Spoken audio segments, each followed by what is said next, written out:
Kilichotokea kilikuwa kipo nje ya uwezo wetu, lakini kwa sababu sisi ndo tulikuwa na jukumu la kukikontrol, kwa hiyo ikabidi tulikontrol. Mapambano yalikuwa takribani 9 au 11 hivi, lakini yaliweza kufanyika mapambano 6. Kwa bahati mbaya mapambano 3 hayakufanyika, ambalo ilikuwa ni main card, ilikuwa inamhusisha Ibra Mafia, lakini kadi nyingine ilikuwa inamhusisha Asemale Welem pamoja na Yohana Mchanje.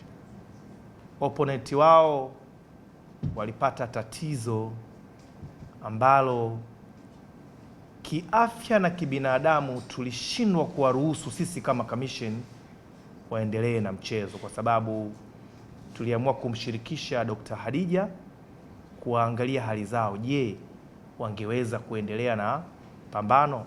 Lakini kwa jinsi alivyoangalia ripoti yake ya siku ile ile, alituambia kwamba hawatoweza kuendelea na pambano. Japo wengine walionyesha kidogo walikuwa wana nguvu, kwa sababu kama mnavyofahamu masuala ya chakula huwa ina react tofauti kwa kila mtu, inatofautiana na blood group. Kwa hiyo kuna blood group inachelewa kureact, lakini kuna blood group zingine ina react haraka sana. Lakini pia ikireact inatofautiana pia na madhara. Kuna mwingine anakuwa na madhara makubwa na mwingine anakuwa na madhara madogo. Kwa hiyo kuna wengine walikuwa wako weak sana, ambao tulishindwa kabisa kuwaruhusu kuendelea kwa pambano, kama unavyomshuhudia hapo Alvin Kamikiu, na alikuwa ni miongoni mwa waathirika katika siku ile.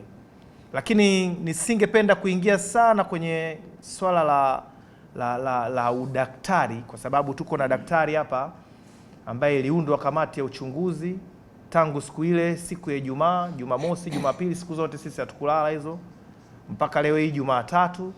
Ningependa nimpe nafasi Dr. Hadija atuambie kwa kina nini kilichotokea na mpaka sasa hivi hali zikoje na way forward.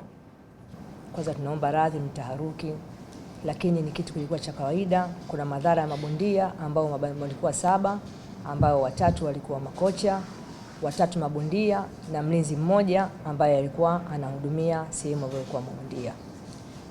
Kilitokea ghafla baada ya kula chakula kama dakika 40 au dakika 45 hivi.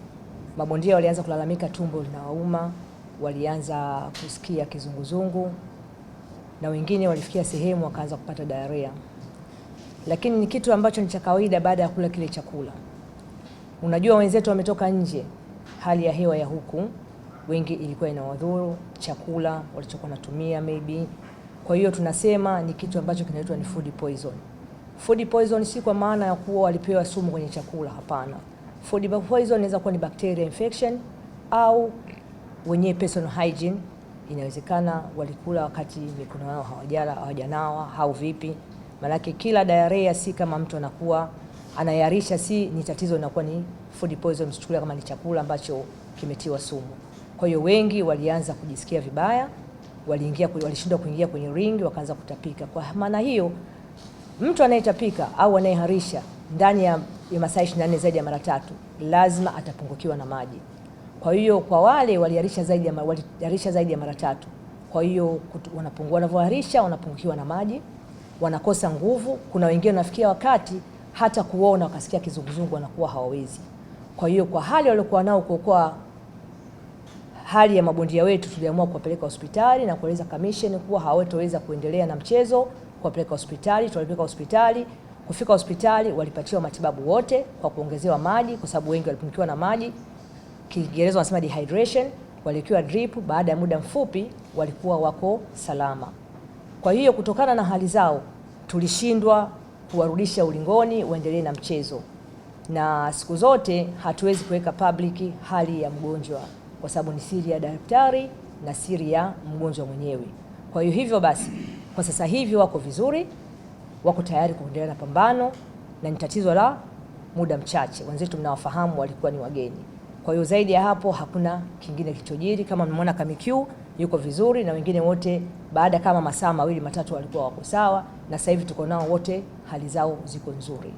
Wala na akong maraming masasabi, pero gawin ko lang lahat ng gawa ko sa taas ng ring bukas. This Friday. He's saying, I am fine, no more sakit, like no more pain, and I'm going to fight on that Friday, and let's see in the ring.